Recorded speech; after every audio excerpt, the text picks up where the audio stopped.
This is a lecture on enthalpy. It's the third lecture in the thermochemistry chapter. Enthalpy actually you can think of as the same thing as heat as long as you're under constant pressure. And so for our purposes, we're going to just say that enthalpy, which is designated by a capital letter H, equals heat. And we've talked a little bit about little q, heat, with the MCAT equation. Q equals mass, specific heat capacity times change in temperature. So now we're going to talk about change in enthalpy for different processes, and we're going to treat that just like heat. Okay? It turns out that most processes that we actually do, or that chemists do, are actually carried out under constant pressure. If you do a reaction under normal atmospheric pressure, you don't seal it off or add gases to it or something, then it's normal atmospheric pressure, which is constant pressure. And so this is a pretty safe assumption to make. So now when you see the delta H, I want you to just think of heat. But I also want you to keep in mind that in particular circumstances, delta H or enthalpy may not be exactly equal to heat. All right, so just a quick reminder about endothermic and exothermic processes. An endothermic process is when the system, which is the chemical reaction or process that we're examining, absorbs heat from the environment or from the surroundings. And exothermic means that the system we're studying is actually producing heat itself and emitting that heat to the surroundings. All right, so the signs. If a system is endothermic, you will see delta H referred to with a positive sign. Okay, so it might be like positive 200 joules, something like that. If it's exothermic, if it's releasing heat to the surroundings, delta H will have a negative value. So it might be minus 200 joules. That's really important. I think the easiest way to mess up in this unit is to mess up your signs. So be real careful with those.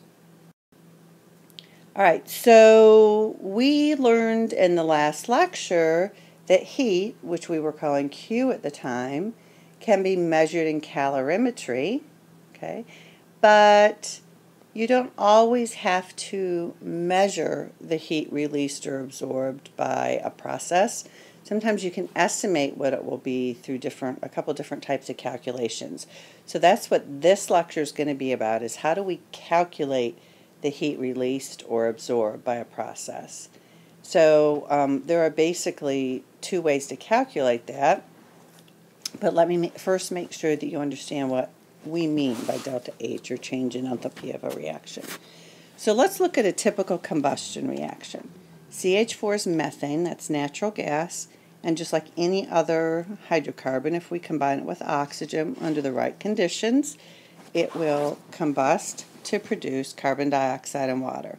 If you're not really familiar with writing out a combustion reaction yet, that's something you need to make sure that you're really familiar with. The products of complete combustion are always carbon dioxide and water.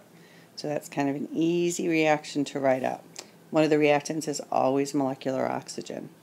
So look for a minute. The energy, well, we say enthalpy here, okay, so enthalpy is mostly the same as energy. It can be a little different, but the energy of the reactants, of the natural gas and oxygen, are quite a bit higher than the energy level or enthalpy of the products. Okay, so when we go from natural gas to produce carbon dioxide and water, we have to lose energy. Well, all of that energy that has been lost has been emitted to the surroundings.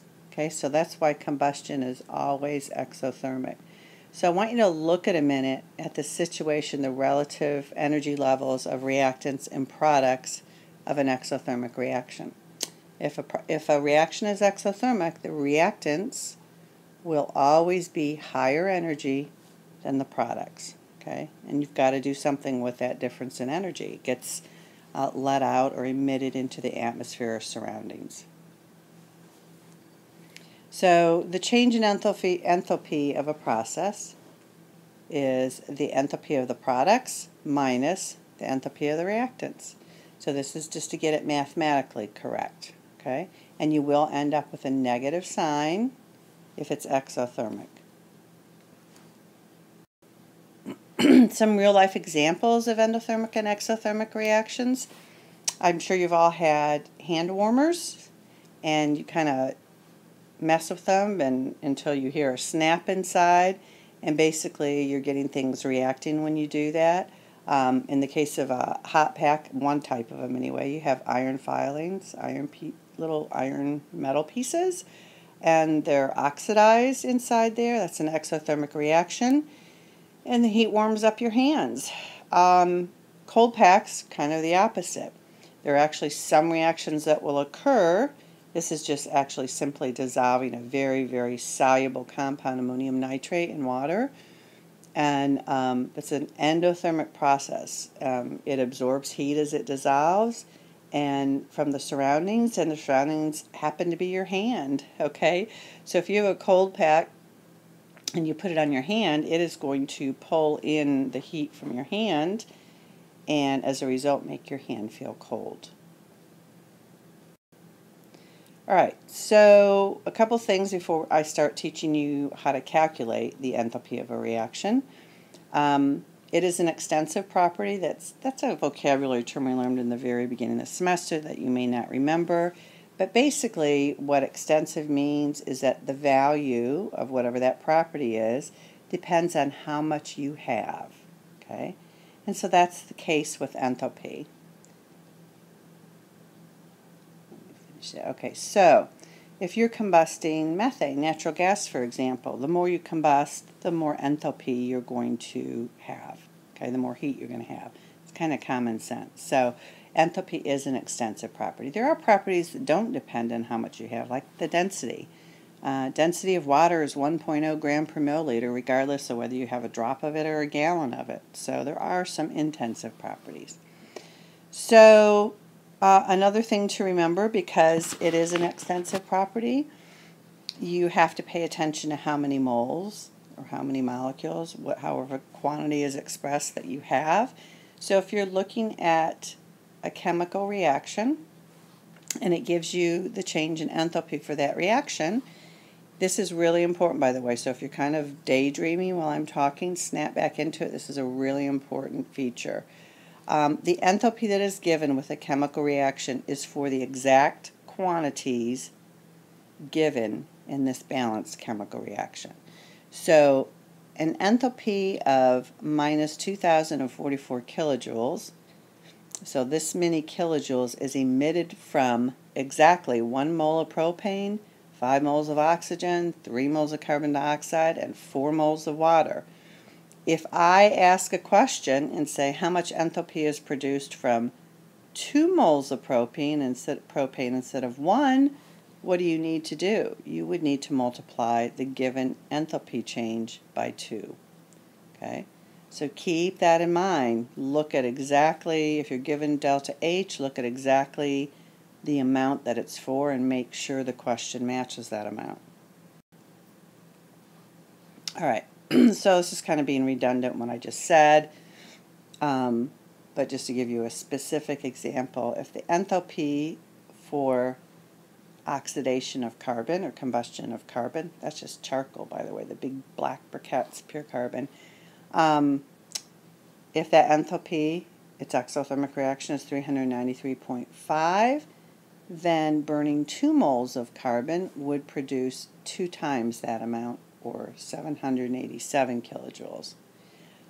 If a reaction is reversed, so if this were possible, which it's not, so instead of burning charcoal carbon to give carbon dioxide, if somehow we could take carbon dioxide and make it turn into carbon and oxygen, the enthalpy of that reaction, that would be quite an endothermic reaction. And the enthalpy would be the same quantity, 393.5, but with a positive sign instead of a negative sign. Keep those two things in mind. Those are important for the calculations we're getting ready to do. Alright, so the two ways that you can calculate enthalpy are with something called Hess's Law and something called enthalpies of formation. Both of these are pretty easy mathematical procedures, but kind of like the gas laws, you just have to keep straight the differences between the two of them. All right, so we're going to talk about Hess's Law first. Basically, Hess's Law, and I think I'm going to wait to give you details for the next slide, which gives you a diagram. Sometimes you don't know the delta H value for a particular reaction, and let's say for whatever reason it's difficult or impossible for you to measure delta H in a calorimeter. Sometimes you can look at other related reactions and calculate an estimated value for delta H. So let me show you in the next slide. So let's look back at the combustion of natural gas, methane, okay, to give carbon dioxide and water. Let's say that you wanted that delta H value. Okay, you want to know how much heat is released when you combust 1 mole of methane. But let's say that you don't know what that value is and you don't have a calorimeter to measure it. But you happen to have a reference book, and in that reference book it shows you how much heat, or what the enthalpy is, for a partial combustion of natural gas.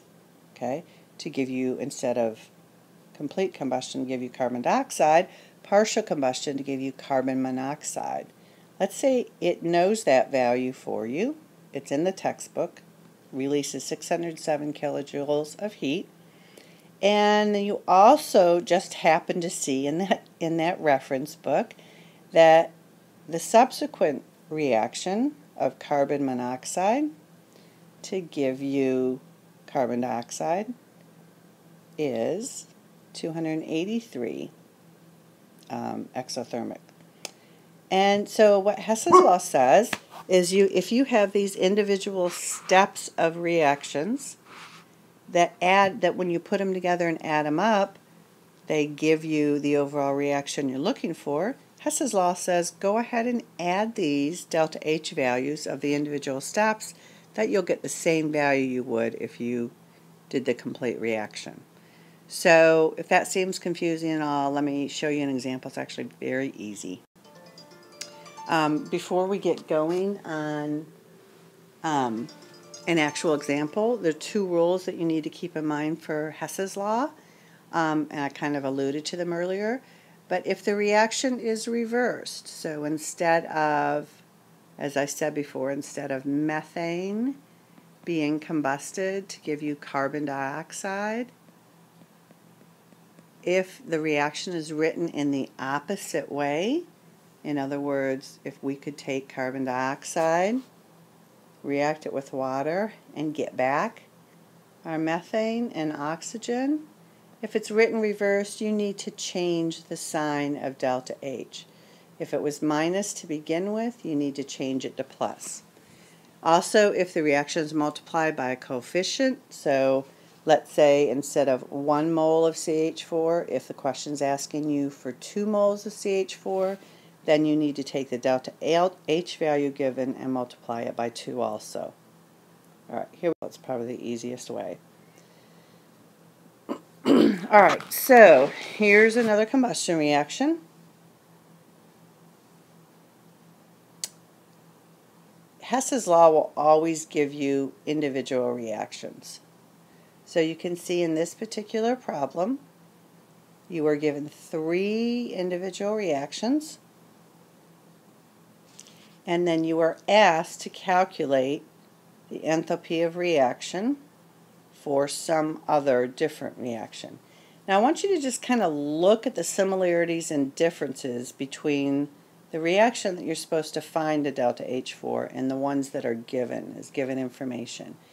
So for example, C2H2, okay, that's in the reaction you're supposed to be finding the value for. Does it show up in any of these other reactions? Yeah, well here it is. Okay, so you will find each of the reactants and products in the reaction you're trying to solve for in the individual reactions given. It's kind of like a puzzle. You have to figure out how to make these given reactions combine in such a way to give you the reaction of interest. Just adding, subtracting, flipping forwards, backwards, and things like that. So let me go ahead and show you how I go about solving something like this. How I approach Hess's Law problems is I first try to identify where all of the reactants I'm looking for and products I'm looking for are in the given materials. And there are two things you have to decide. Number one, do you need to flip or reverse any of the given reactions? Remember that if you need to reverse any of the reactions, you've got to change the delta H signs also. And then the second question is, this should be do, not did. Second question is, do you need to multiply or divide by any factor? And remember, if you do need to multiply or divide, you've got to do the same thing to delta H. Alright, so let's see if we can track everything down. C2H2 is a product. It does show up in one of our given equations, but it's on the wrong side. It's on the reactant side instead of the product side. That tells you that you need to reverse this given reaction. Remember, when you reverse a reaction, you have to change the sign of delta H. It's a minus here, so it will become a plus 1300. Excuse me. Let's look for the other reactants. Here's carbon. Shows up in the second given reaction. And yay, it's on the reactant side like it's supposed to be, so I don't have to reverse or flip the second reaction. Do I need to multiply or divide by any factor? Well, yes, as a matter of fact, I do. I need 2 carbon, and I only have 1. So I'm going to need to multiply this entire equation by a factor of 2. That means I also need to multiply the delta H value by 2. I'm going to start out clean on another page. This is getting kind of messed up here. Okay, so keep that in mind. And really the only other substance we have to account for is the hydrogen gas. And voila, we're lucky. It shows up in the third equation here. It's on the right side of the equation. It's a reactant, as it should be. And it's there in the right quantity. Okay, there's a coefficient of 1 understood to be in front of both of those. So now, with this in mind, I'm going to rewrite these given equations. I'm going to remember to reverse this first one and multiply the second one by 2. So I'm going to start a new page with all of those written correctly. Okay, so here are the 3 given reactions manipulated so that I think when we add them together, we will get the desired reaction. Sometimes you've got to guess and check a bit. So remember the first reaction on the last slide. We had to reverse it, and so I've written it in the reverse direction. I've also reversed the sign for delta H, but kept the value the same.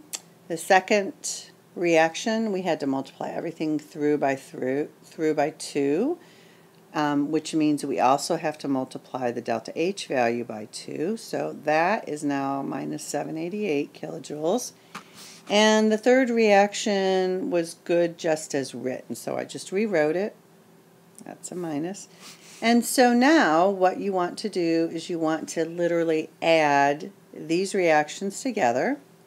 So you take all of the reactants and all of the given reactions that you're using, and you literally add them together. And then you put an arrow, and then you take all of the products and you literally add all of them together on the product side. After you do that, there are going to be some things that are the same on both sides of the arrow, in which case you cancel those out and rewrite a net reaction. If everything went well, you will get a net reaction that's equal to the reaction they are asking you about in the problem. When you are done with that, you then take all of the delta H values that are corrected in any way they need to be corrected, and you add them together, and that will give you the delta H value for the reaction you're looking for. So I'm going to open up one more page and show you how I add all the reactants and products and delta H's together. Okay, so on this page, I've literally combined all of the reactants for all three of those reactions on the previous page, and then I've combined all of the products. Now I'm going to look to see if anything is the same on both sides of the reaction, and I see right away there are 2 carbon dioxide on both sides, so I'm crossing those out, and I see there's a water on both sides, so I'm crossing that out. Alright, so you have to be a little bit careful with oxygen because on the reactant side there are 2 sources of oxygen. You've got to be careful to combine those. So 2 is really the same thing as 4/2, right? So really on the reactant side we have a total of 5/2 oxygen, and that's exactly what we have on the product side. So we can cross out all of the oxygen. There are 5/2 on both sides. I'm going to go ahead and rewrite what I have that hasn't been crossed out. So what I have are 2 carbon combined with a molecule of hydrogen to give me C2H2. Okay? And if you'll check back the original question, that is in fact the reaction we were trying to get to, so yay! And so look down at the bottom now. I did the same thing with all the enthalpy values that were given for each of the 3 given reactions that I did for the reactions above. Remember, we reversed the sign of the first one. We multiplied the second delta H value by 2. It got minus 788.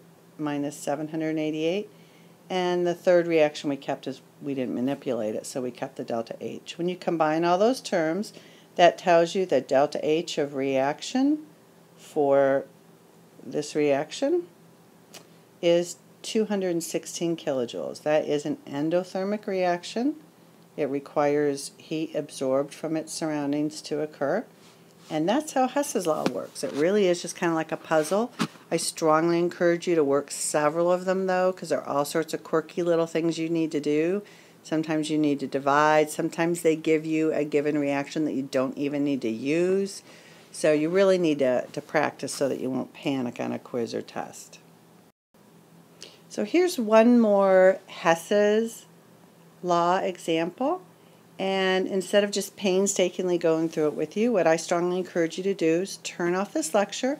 Give this a try yourself right now, okay? And remember what you're going to do is you take the given reactions, you try to manipulate them either by reversing them if needed, or by multiplying or dividing them by a set factor, and your goal is by adding all of those reactions together after you've manipulated them to get this net reaction that's shown at the bottom, and then calculate a delta H value for it. So I'm going to have it all worked out in the next page, but again, as I've always said, the key to chemistry is making yourself kind of get frustrated and work through and make mistakes on your own. So try it on your own first and then go to the next page. Okay, hopefully you've tried it on your own, but here's how I worked the problem out. I took the 3 given reactions and I manipulated them. So for the first reaction, I simply divided everything in that reaction by 2. Okay, I noticed that the ingredients of this, the substances of this reaction in particular, the OH was on the product side as I wanted it to be.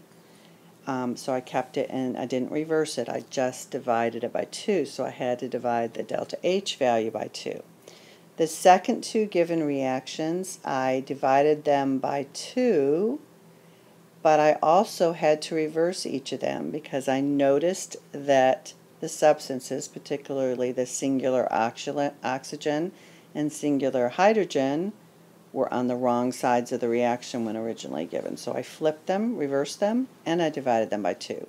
I had to do that same manipulation to the delta H value. So I changed the sign for both delta H values from a positive to a negative, and I also divided each delta H value by 2. Then I added the 3 manipulated given reactions to give me this combined reaction. I crossed out the substances that were the same on both sides, and then I rewrote what was left over after I crossed out. and you have to double check that what's left over is what the question is asking you to calculate. And this is in fact what the question was asking. I always do a little happy dance when that happens because it's so easy to make errors. Then I added all the delta H values together, and the final result then is delta H for the reaction of interest is calculated to be minus 426.5 kilojoules. So that's Hess's Law. It's enough examples for now. I'll have a practice sheet in the in-class folder in D2L for you to do more. Alright, so the second way to calculate an enthalpy of reaction is using something called standard enthalpies of formation. Okay, and so the little symbol for that, it's any, well, that doesn't show it very well. Any enthalpy, change in enthalpy, is delta H, and you'll notice a bunch of little subscripts that vary for the delta H.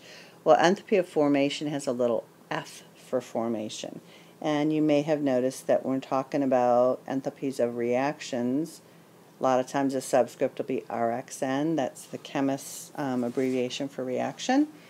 And so the definition, this is a definition you should probably kind of try to memorize. There's usually a multiple choice question, and it's just, I'll show you what's important about it in a minute. So enthalpy of formation, I left that out and I shouldn't have. The enthalpy of formation is the amount of heat needed to form 1 mole of a compound from its element. So let me emphasize what's important. It's the amount of heat needed to form 1 mole. Don't be tricked in a multiple choice question if you're given a chemical equation and it makes 2 moles of something, and catch that. Because the definition says the definition is just how much to make 1 mole of the substance. And it's got to be made from its elements in their standard states. So hydrogen in its standard state is a diatomic H2 in the gas state. Okay? If you have just H, that's not in the standard state. If you have H2 in some condensed liquid state, that's not in the standard state. So just understand and in fact try to memorize that definition. All right. For an element in its standard state, like hydrogen in the gas phase, okay, the heat of formation for that element in the standard state is 0. That's important to know. That'll save you a lot of heartache and time later on. Look at some heats of formation. So there are typically tables for heats of formation value for all sorts of substances. So C2H2, which happens to be called acetylene, it's acetylene gas. That's what welders use. It gives you a really hot burning gas. The heat of formation for that is 226.7 kilojoules. Notice it's per mole. That's per 1 mole. That's how much heat it takes. Notice the signs. If it's a positive sign, that's an endothermic. It requires heat to form. There are other things like calcium carbonate, that's limestone and marble, that occurs naturally all over our Earth. Heat of formation for that is very exothermic, which means very, very favorable thermodynamically. All right, so what do I do? Well, no, before we do a calculation. So typical multiple choice on your test. I might give you a bunch of reactions and say, which of these reactions represents an enthalpy of formation for a substance? That's when you have to really understand that definition. Okay, so if you can't look at these 3 examples and pick out which one represents the enthalpy of formation, then go back to that definition and read it again. I will go through each one right now.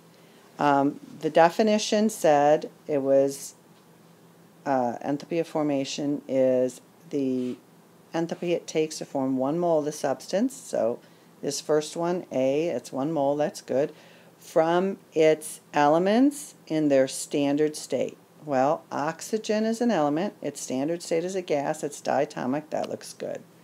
Sodium is a solid in its standard state, that looks good. I would say reaction A is definitely a good example. Reaction B is not a good example. What's wrong with it? Well, it's written to form 2 moles of the substance. The definition says there should only be 1 mole. Okay, so that is not an equation represented as standard enthalpy of formation. C is not either. It's reverse. Okay. C shows a decomposition of glucose to give you the elements. That's the reverse of the definition of enthalpy of formation. So A would be your answer here.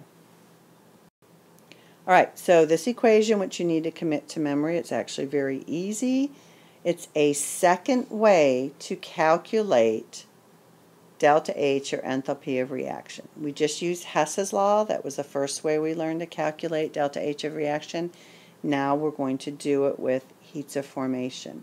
What this says, if you're not familiar with that sign, is that means the sum of. Okay, so another way to calculate enthalpy of reaction is to sum together all of the heats of formation of the products in a reaction, and then subtract from that the sum of all of the heats of formation of the reactants. Okay, so that may be a lot of words, so we'll do some example.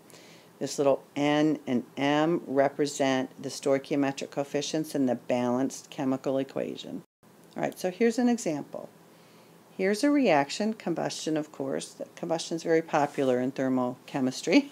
So let's say that you had to calculate the enthalpy of reaction, delta H of Rxn, for that combustion reaction, and you were given a whole table of heats of formation. So that's kind of your clue. If the question includes heats of formation values or gives you a table of heats of formation, that's probably how you're going to calculate it. So here's the equation again. We need to sum up the heats of formations of all of the products. What are the products? They are carbon dioxide and water. Notice that we've got to account for how much of each product we have. We have 3 moles of carbon dioxide, 4 moles of water, so that needs to get included. Then we need to subtract from that the sum of all of the heats of formation of the reactants. The reactants are oxygen and propane. So very easy to do mathematically, also very, very easy to make a mathematical mistake. Strongly recommend you proofreading when you do these. Okay, so plugging in all the values, if you look at the table, you can't memorize these values, you have to have a table in front of you, and the appendix in your book has a table, or I'll try to give you tables too. But for right now, I'll just tell you what the values are. Make sure you understand how I set this up. Okay, so heat of formation this is heat of formation of the products. Okay, so the heat of formation of carbon dioxide, for example, is minus 393.5. You would get that from a table. There are 3 moles of carbon dioxide, so you have to multiply that delta HF value by 3. Add together, you're summing the heats of formation of all the products, so now you need the heat of formation of water. There are 4 moles of water in the balanced equation, so you need to multiply that value by 4. These are all of your products. Do the products first. Then subtract from that the sum of all of the reactants' heats of formation. So remember the reactants were propane. The heat of formation for that from the table is minus 103. There's only 1 propane in the balanced equation. And then this is very important, so if you've been drifting off, pay attention. Oxygen is another reactant. Guess what? Oxygen is an element in its standard state. Okay, it's a diatomic like it should be, it's a gas like it should be. Therefore, the heat of formation of any element in its standard state is 0. Okay, very, very important to know. There are many questions that will try to trick you on that account. Okay, now just simply do your math, add everything together, and your answer, the heat of reaction for the combustion of propane, solved by using heats of formation, is minus 2,219.9 kilojoules. Now, I will tell you a little trick here to kind of check yourself. Heats of reaction for combustion reactions are always, always, always exothermic. So if you do a calculation for a combustion reaction and you don't get a negative value for delta H, you did something wrong. Okay, that's a real important little note to make. Alrighty, so here's an example for you to do yourself.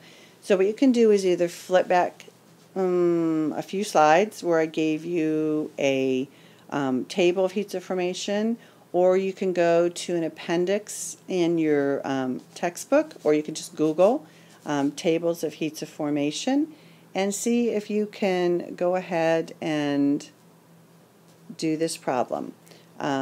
Calculate the enthalpy change, delta H of reaction, for the formation of benzene, which is C6H6. The first thing you need to do is write out a balanced reaction, balanced equation for the combustion. Okay, write out balanced equation for the combustion of benzene. If I asked you to do that on the last test, I guarantee you it's going to show up on this test again. So please, if you don't know how to write a balanced combustion reaction, now's the time to learn. If you're not sure how to do it still, look back through some of the previous reactions, or you can ask me if needed. You should know what the products of combustion are, and you should know how to balance an equation. You need to do that first. Once you do that, then you can calculate the enthalpy of reaction for this combustion reaction using the heats of formation of the products, and then subtracting from that the heats of formation of the reactants. Give it a try yourself and pause, put the video on pause, and then check out your answer on the next page. Alright, so first of all, what I hope for more than anything is that you were able to balance this reaction. Now, honestly, I cut and pasted this from the book because I got a little bit lazy, but what I'm hoping is that your balanced reaction looks like this, because I have taught you not to use fractions. Alright? So really the proper way to balance a reaction is to use the lowest possible whole integers. Okay? So,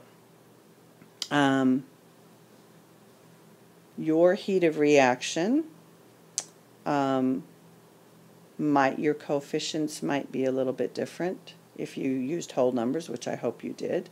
Okay? And then your answer should be -3267 kilojoules. So if you balance using whole numbers, the delta H value you will get is -3267 times 2.